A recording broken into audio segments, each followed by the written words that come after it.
दोस्तों, ये बात कुछ दिन पहले उस वक्त की है जब मैं अपनी साली को रेलवे का एग्जाम दिलाने के लिए उसे साथ लेकर गया था। मैं पहले अपनी ससुराल के बारे में बता देता हूँ। मेरे ससुर सरकारी कार्यालय में बाबू हैं और उनकी दो लड़कियां हैं। एक मेरी पत्नी और एक मेरी साली। उनका कोई लड़का नहीं है। मेरी शादी को लगभग 2 साल हो गए हैं और मेरी साली सपना मेरी वाइफ से केवल 2 साल छोटी है। वह अभी भी कुंवारी है। मेरी साली रेलवे के एग्जाम की तैयारी कर रही थी और उसके एग्जाम का सेंटर दूसरे शहर में आया था। मेरे ससुर जी को ऑफिस से छुट्टी नहीं मिलने की वजह से उन्होंने मुझे फोन करके कहा, आप सपना को एग्जाम दिला लाओ। मैंने आपका और उसका बस का टिकट करवा दिया है। उन्होंने मुझे जाने का टाइम और डेट बता दी। मैं और मेरी साली एग्जाम देने के लिए बस में बैठ गए। बस में जाने के बाद पता चला कि ससुर जी ने डबल स्लीपर टिकट करवाया है। हम दोनों आराम से अपनी सीट पर लेट गए और बातें करने लगे। कुछ देर बाद बस रवाना हो गई। मैं और मेरी साली दोनों सो गए। शायद सपना को नींद नहीं आ रही थी, जबकि मैं सो गया था। कुछ देर बाद मेरी आंख खुली तो मैंने देखा कि मेरी साली मेरी तरफ मुंह किए हुई लेटी है और उसकी टी शर्ट उठ जाने से उसकी कमर दिख रही है। मैं उसे देखकर गर्म हो गया और फिर नींद का नाटक करके साली की कमर पर हाथ रख दिया। सपना ने कुछ नहीं कहा। इससे मुझमें और हिम्मत आ गई। मैंने धीरे धीरे उसकी कमर को पकड़कर उसके ऊपर एक पैर को भी रख दिया। अब मैं बहुत ज्यादा गर्म हो गया था। मुझे डर भी लग रहा था कि ये कहीं फट न पड़े। फिर अचानक साली ने करवट बदल ली और वह अपने मीनार मेरी तरफ करके सो गई। मैं फिर से डर के मारे रुक गया। कुछ देर बाद साली ने अपने मीनार मेरे गन्ना से टच कर दिए। मैंने सोचा कि शायद सपना जग रही है और वो भी गर्म हो गई है। फिर मैंने उसकी कमर पर हाथ रखकर उसे अपनी ओर खींचा तो वो मेरे और करीब आ गई। अब वो मेरा कड़क होता गन्ना महसूस कर सकती थी। मैंने थोड़ी हिम्मत दिखाई और उसके आम पर हाथ रखकर उन्हें मसलने लगा। इस पर भी जब सपना ने कोई विरोध नहीं किया तो मैं समझ गया कि साली भी पिलवाने के लिए तैयार है। मैंने बिना देरी किए उसकी छेद में हाथ डाल दिया। हाथ अंदर गया तो पता चला कि उसकी छेद पहले से ही गीली है। मैंने उसको अपनी बाहों में कस लिया। सपना ने अभी भी अपनी आंखें नहीं खोली थी। मैंने उससे कहा, अब तो सब हो गया, आंखें खोल लो। उसने कहा, मुझे शर्म आ रही है। मैंने उसको धीरे धीरे सहलाना शुरू किया तो वो बहुत गर्म हो गई। वो बोली, जीजू मुझे जन्नत की सैर करा दो। मैंने भी बिना देर किए उसकी छेद में उंगली करना चालू कर दिया। वो बहुत ज्यादा गर्म हो गई थी और छेद बह रही थी। बस में होने की वजह से हम कुछ नहीं कर पा रहे थे, क्योंकि साली फर्स्ट टाइम कर रही थी। यदि वो चिल्लाती तो मामला गड़बड़ हो सकता था। दूसरी समस्या ये थी कि छेद से खून निकलने से भी कुछ समस्या हो सकती थी। ये सोचकर हम दोनों 69 की पोजीशन में आ गए। मैंने उसके पजामे को घुटनों तक नीचे कर दिया। मैंने जैसे ही उसकी पैंटी को नीचे किया, मुझे उसकी गोरी छेद के दीदार हुए। उसने छेद की बाल साफ कर रखी थी। उसकी चिकनी छेद देखकर मैं पागल हो गया, लेकिन बस में क्या कर सकता था। मैंने धीरे धीरे उसकी छेद को चाटना शुरू किया तो साली भी पगलाने लगी। वो मेरे सिर को अपनी छेद में दबाने लगी। थोड़ी देर बाद उसने मेरे गन्ना को अंडरवियर से बाहर निकाला तो देखकर घबरा गई। उसने तत्काल गन्ना छोड़ दिया। मैंने छेद से मुंह हटाकर पूछा, क्या हुआ, केला क्यों छोड़ दिया? वो बोली, जीजू आपका तो बहुत बड़ा है। मैंने कहा, हाँ तो क्या हुआ, बड़े से तो मजा भी ज्यादा आता है। वो बोली, तो दीदी को तो बहुत मजा आता होगा। मैंने उससे कहा, अब ये केला तेरी दीदी के साथ साथ तेरा भी हो गया है, तुझे भी ये खाने को मिलेगा। अभी तू इसे चूस कर मुझे भी मजा दे। उसने मेरे गन्ना को चूसना शुरू कर दिया। मैं उसकी गोरी छेद को चाट रहा था और वो मेरे गन्ना भी चूस रही थी। थोड़ी देर बाद हम दोनों फ्री हो गए। कुछ मिनट बाद बस किसी ढाबे पर रुकी तो हम दोनों अपने हाथ मुंह साफ करके वापस आकर सो गए। मुझे नींद आ गई थी, लेकिन मेरी साली अभी भी नहीं सोई थी। जब मैं सो रहा था तो मुझे ऐसा लगा कि मुझे कोई छेड़ रहा है।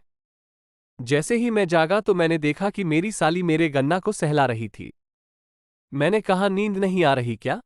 उसने कहा, अभी मुझे आपने गन्ना दिया ही नहीं तो नींद कैसे आएगी? मैंने कहा, सुबह तक रुको, होटल में चलकर खूब करेंगे। लेकिन वो बोली, मुझे तो अभी चाहिए। मैंने कहा, अभी तुम्हारा फर्स्ट टाइम है, अगर खून बाहर आ गया तो क्या करेंगे? लेकिन वो नहीं मानी और मेरे गन्ना को सहलाती रही। धीरे धीरे मैं भी गर्म हो गया और गन्ना भी सलामी देने लग गया। उसने कहा, आप अपना पानी मेरे मुंह में छोड़ देना। इस तरह से जब वो नहीं मानी तो मैंने उसके लोअर को नीचे किया और उसके दोनों मीनारों के बीच में से गन्ना को उसकी छेद को फांकों के बीच सेट कर दिया। फिर जैसे ही मैंने अपने गन्ना को उसकी छेद पर रगड़ा तो उसकी दर्द भरी आवाज निकल गई। मैंने कहा चुप रह, कोई सुन लेगा। वह चुप हो गई। मैंने फिर से अपने गन्ना को धीरे से उसकी छेद में डाला तो उसकी छेद बहुत गर्म थी। छेद गीली होने की वजह से मेरा दाब लगने से आधा गन्ना अंदर चला गया। उसने उई मम्मी मर गई। आ जीजू, रुक जाओ, कहा।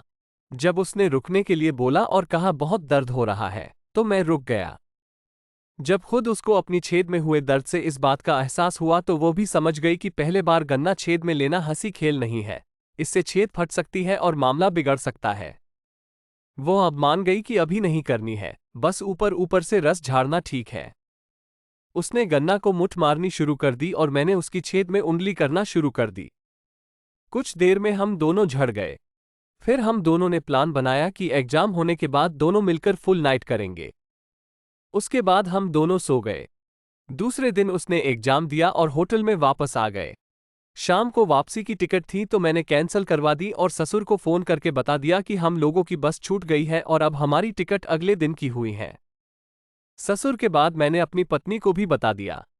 फिर एक होटल में मैंने कमरा बुक किया और साली को उस होटल में रोककर मैंने साली की पेलने का प्रोग्राम बनाया। मैं बाजार गया और साली के लिए एक शादी का जोड़ा लेकर आया और उसे सुहागन बनाने वाला सारा मेकअप का सामान भी लाया। साथ ही मैंने उसके लिए एक सोने की अंगूठी भी ले ली। फिर कुछ फूल आदि भी ले लिए। ज्यादा फूल लाना जरा गड़बड़ हो सकता था और होटल वालों को भी शक हो सकता था, तो मैंने कम फूल ही लिए। बाद में मैं वापस होटल आने लगा तो नीचे से ही मैंने एक वेटर से कमरे में अंगूठी छोड़कर सारा सामान भिजवाया और साली को फोन करके कहा सामान भेज रहा हूं, तुम तैयार हो जाओ। वह शर्मा गई।